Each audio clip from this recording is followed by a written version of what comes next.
Here's something that happened quietly and almost nobody noticed. Right now, buried inside the legal definition of your savings account, there is a clause. It has been sitting there for decades. Most depositors have never read it. Most bank employees will never volunteer it.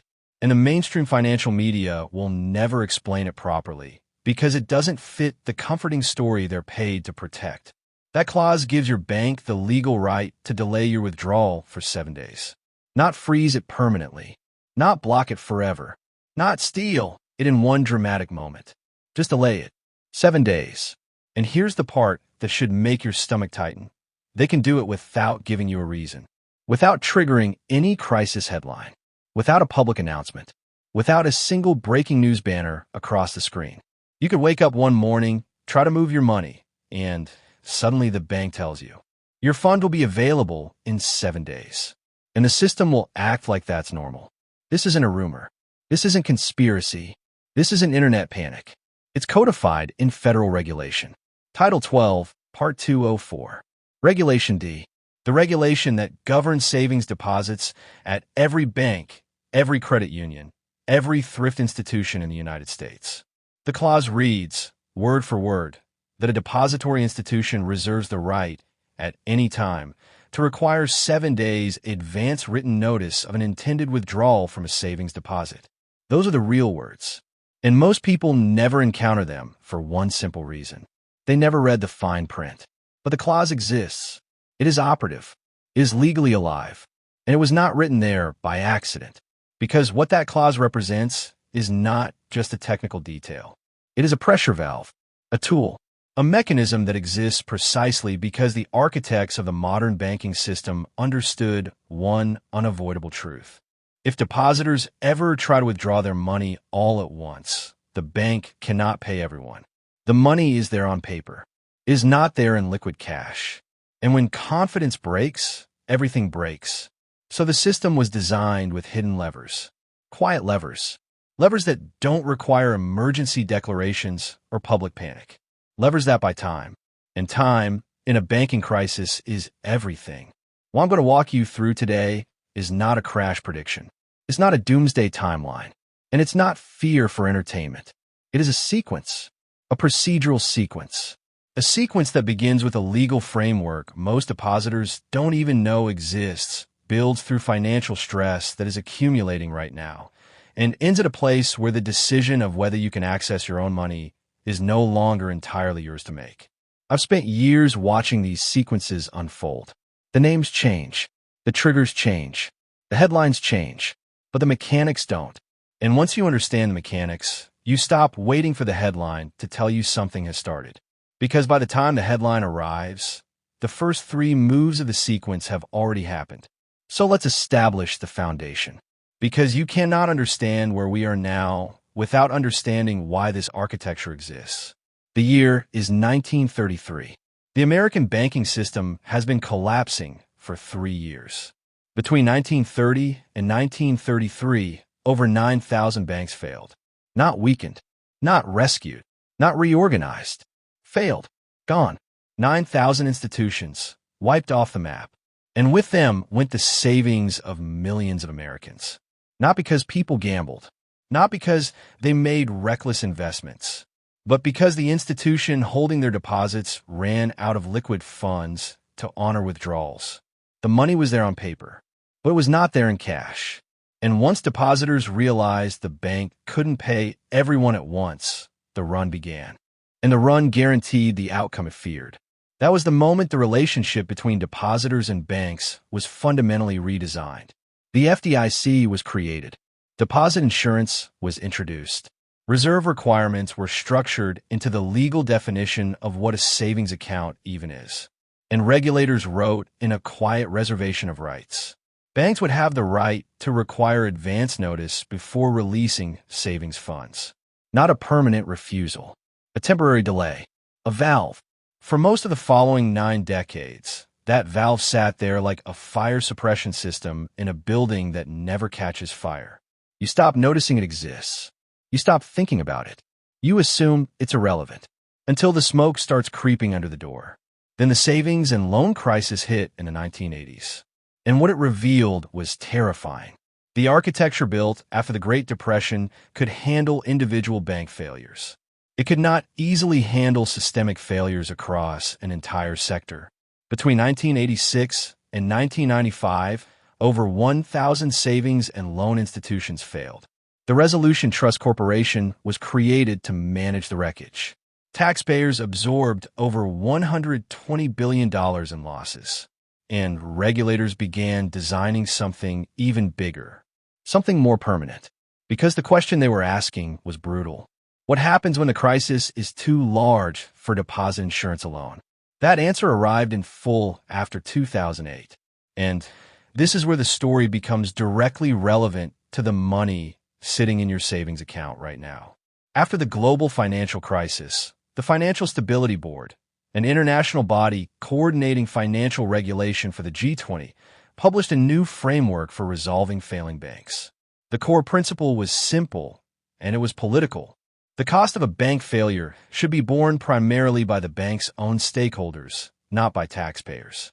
This is the moment the world shifted from bailout to bail-in. In the United States, this is embedded in Title II of the Dodd-Frank Act under what is called the Orderly Liquidation Authority. In the European Union, it's the Bank Recovery and Resolution Directive. In the United Kingdom, it's the Banking Act. In Canada, Australia, and across the G20, variations of this framework are now law. And the Financial Stability Board coordinates its implementation across 24 jurisdictions worldwide. Now listen carefully, because this is the mechanism that most people still do not understand. When a systemically important financial institution enters resolution, the FDIC or equivalent regulator takes control. Shareholders are wiped out first. Then junior bondholders take losses. Then senior unsecured bondholders. And then, if more capital is needed to make the institution viable again, uninsured deposits above the insured threshold can be converted into equity. Not withdrawn, not returned, converted, meaning your claim on cash becomes a claim on shares. You don't lose everything overnight in a dramatic way. You become a shareholder in a recapitalized version of the institution that just failed. A restructured bank that may take years to resolve. A bank that may return cents on the dollar. And if you think this is theoretical, it isn't. It was tested in the real world in March 2013. Cyprus. Two of the largest banks in the country were restructured under a process coordinated by the European Central Bank and the International Monetary Fund. Depositors with balances above €100,000 lost up to 47.5% of their savings. Those funds were converted into bank equity. The banks reopened on Monday, and depositors, people who had been customers their entire lives, discovered that the rules they believed governed their money had been rewritten over a weekend. And here's the chilling part. The Financial Stability Board described Cyprus as a successful proof of concept for the bail-in framework. Those words exist in their published record. Not hidden, not classified, published. The template was formalized. The framework expanded. And the legal architecture that allows depositor funds to be converted into equity during a bank resolution now governs every major Western economy on the planet. Now, let's bring this to early 2026. Because the conditions that make this architecture go from theoretical to operational are not hypothetical. They're sitting on bank balance sheets right now, and the data is public. As of the end of 2024, aggregate unrealized securities losses across all FDIC-insured banks in the United States stood around $481 billion. That number represents nearly 20% of the aggregate equity held at banking subsidiaries nationwide. Nearly one-fifth of the entire capital cushion that is supposed to absorb losses is sitting in paper losses. Losses that don't appear on income statements. Why? Because the assets are designated held to maturity, which means they don't need to be marked to market unless sold. So the system looks stable until it needs liquidity, until depositors start pulling funds, until a bank is forced to sell. And the moment it sells, paper losses become real losses, and real losses destroy capital. And when capital is destroyed, the bank is done. This is exactly what happened at Silicon Valley Bank in March 2023. And what SVB revealed is the part that should haunt anyone who thinks this was one bad bank. SVB was not a rogue institution. It was doing what hundreds of regional banks were doing during the zero-rate era, buying long-duration treasuries and mortgage-backed securities to earn yield on deposits that were growing faster than loan demand. When interest rates rose sharply in 2022, the market value of those securities fell. The losses were unrealized, disclosed in balance sheet footnotes that most depositors never read. But when confidence cracked, depositors with large uninsured balances moved first, and SVB was forced to sell securities to meet outflows. The moment it sold, the losses became real. The real losses wiped out the capital buffer.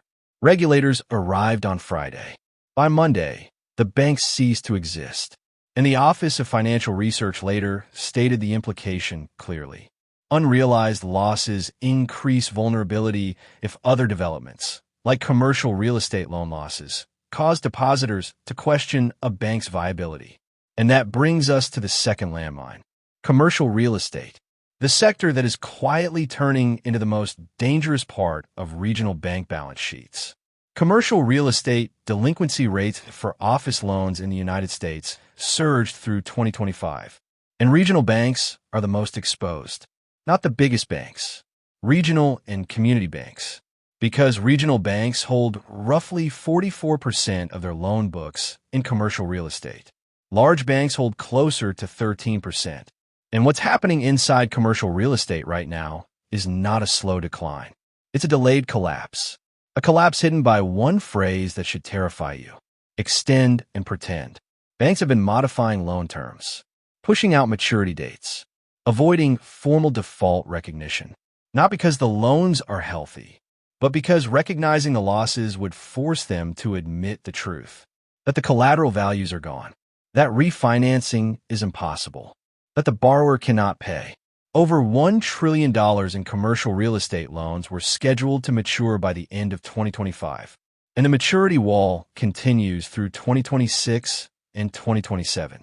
And when those loans mature, the borrower has three options: pay off the balance, refinance at current rates, default. There is no fourth option. Refinancing at 6% to 8% on a property that has dropped 30% to 40% in value is not economically viable for most borrowers. The extend and pretend window has a hard limit, and when it closes, losses that have been building for years will hit balance sheets all at once. Now, here is what this looks like from the depositor's perspective. Because the order matters, a regional bank with heavy commercial real estate exposure begins reporting elevated loan loss provisions. It shows up in quarterly earnings. Analysts flag it. A note gets published. A local journalist picks it up. Within 24 to 48 hours, depositors holding uninsured balances above $250,000 begin calling. Some begin moving funds. The bank's liquidity position deteriorates. Its treasury team activates its contingency plan. They begin drawing on Federal Home Loan Bank advances. They begin borrowing. They begin scrambling. And one of the tools in that contingency plan is the 7A notice clause. The bank does not need a regulatory order to use it. It does not need to declare an emergency. It does not need to make a public announcement. It activates a right that has existed in deposit agreements since the accounts were opened. Customers receive a written notice. Withdrawals are delayed. The bank has bought itself 7 days. 7 days to source funding. 7 days to negotiate with regulators. 7 days to explore a merger. 7 days to prepare for FDIC resolution. And from the depositor's side, the notice is the first visible signal that something is wrong. But the stress did not begin that day. It began months earlier, years earlier. The notice isn't the beginning. It's the moment the problem becomes impossible to contain privately. Now let's talk about the FDIC, because there is a widespread assumption that deposit insurance is a complete backstop. And that assumption collapses when you look at the numbers.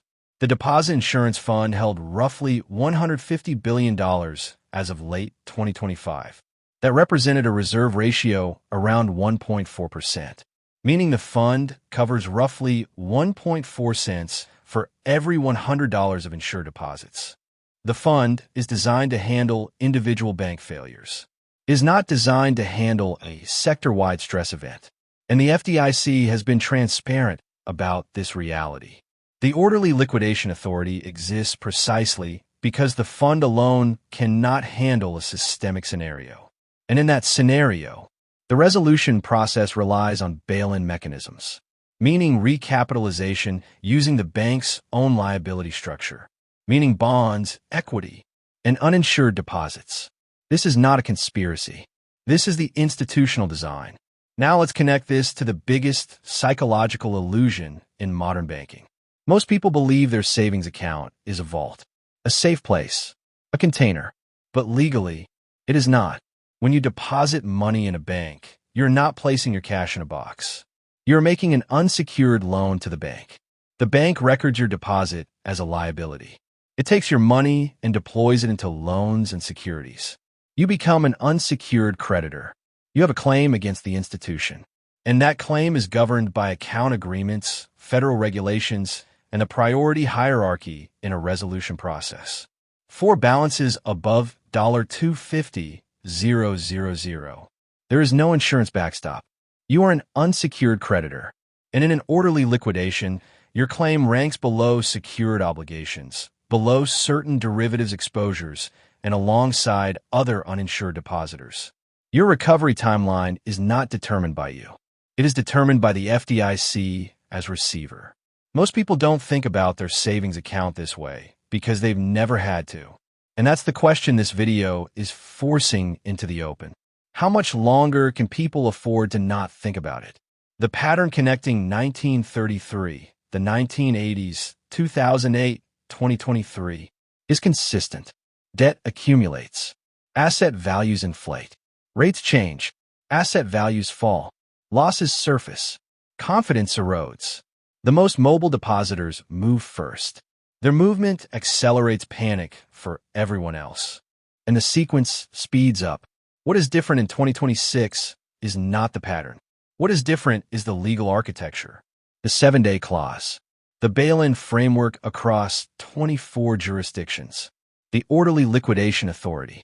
This architecture was built after 2008 by regulators who watched the same sequence play out and decided the next time it happens, depositors above the insured threshold will absorb losses that previously fell on taxpayers. That is not secret. That is policy.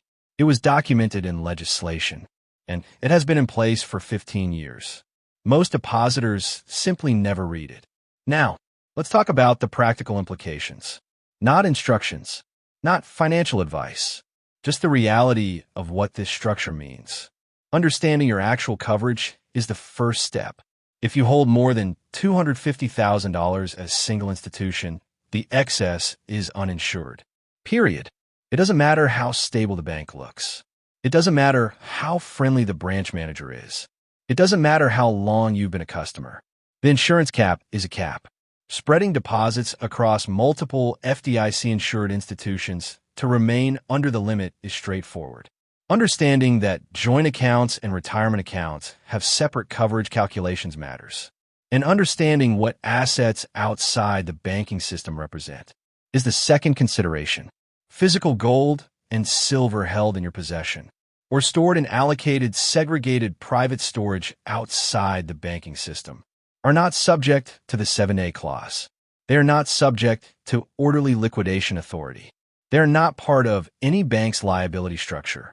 They sit outside the claims hierarchy that governs everything else. And it's not an accident that central banks have been buying record quantities of gold, not just in 2024, but continuing through 2025. China, Russia, India, sovereign wealth funds across the Middle East. These are institutions with analytical resources most individuals can't even imagine. They are not buying gold because they expect a collapse next week. They are buying it because they understand tail risk. They understand the legal architecture. They understand what happens when a system enters stress. They are positioning for the world that comes after. Silver, trading at a discount relative to gold historically, faces additional pressure from industrial demand. Solar manufacturing, electric vehicles, defense applications, Physical silver demand has been pushing against mine supply. Above-ground inventories have been tightening. The monetary case and industrial supply case exist simultaneously. That combination is rare. The third consideration is timing. Optionality. The decisions above, reviewing deposit coverage, understanding account terms, building positions outside the system, do not require an active crisis to justify. They require only an accurate understanding of the structure you're currently inside. And they become materially harder once confidence breaks at a specific institution. Because once the sequence begins, the queue forms, and the 7-day clock may already be running. Now let's state where we are with precision.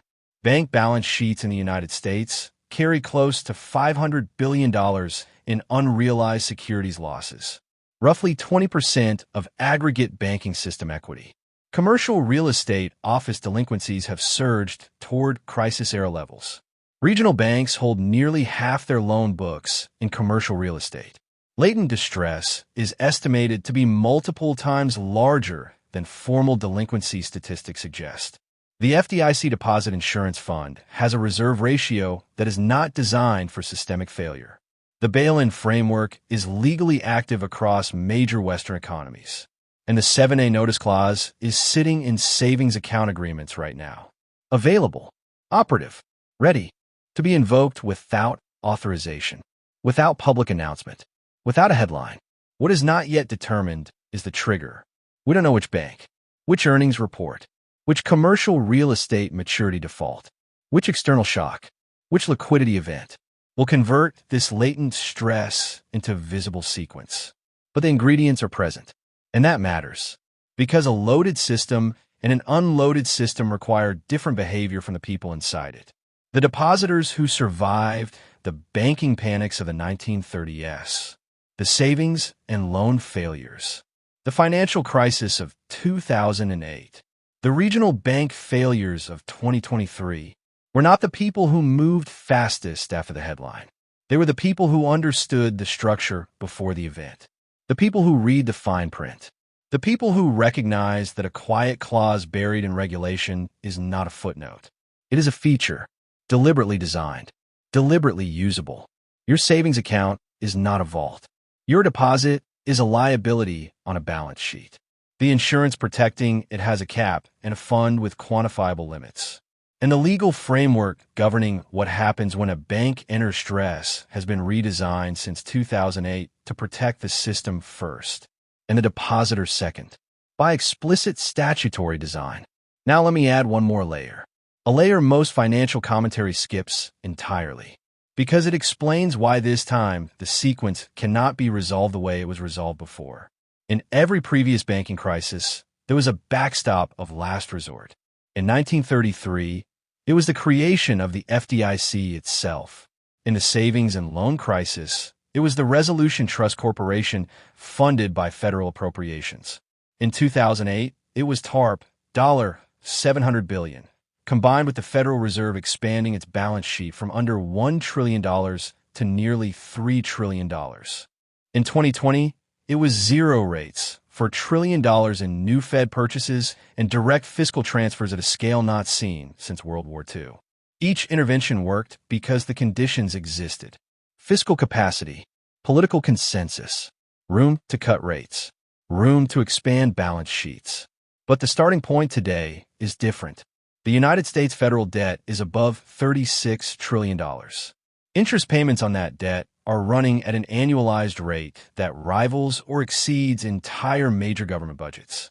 The Federal Reserve balance sheet remains historically enormous even after quantitative tightening, and inflation remains elevated, meaning the tools that were cheap in 2008 and 2020 are expensive today.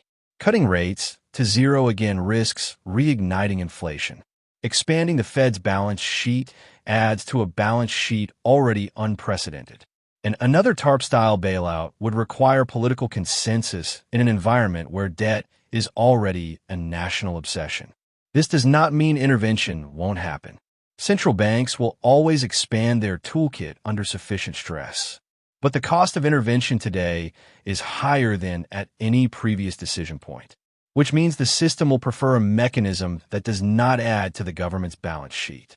And that mechanism is the bail-in framework. Resolution without new taxpayer money. Recapitalization using the bank's own liabilities. Deposits. Bonds. Equity. No congressional vote required. No new money printing required. Only the invocation of authority that already exists. That is why this architecture matters. Not because it will definitely be used tomorrow, but because it exists. And when a system enters stress, the lowest cost option for the government becomes the most likely option. And in this case, the lowest cost option is the one that shifts losses onto uninsured depositors. The depositor who understands this is not a pessimist. The depositor who understands this is simply operating with accurate information. And accurate information acted on before the sequence becomes public is the only form of protection that the architecture itself cannot override. That is where this video ends. Not with a prediction, not with a timeline. With an accurate description of structure most depositors don't even know exists.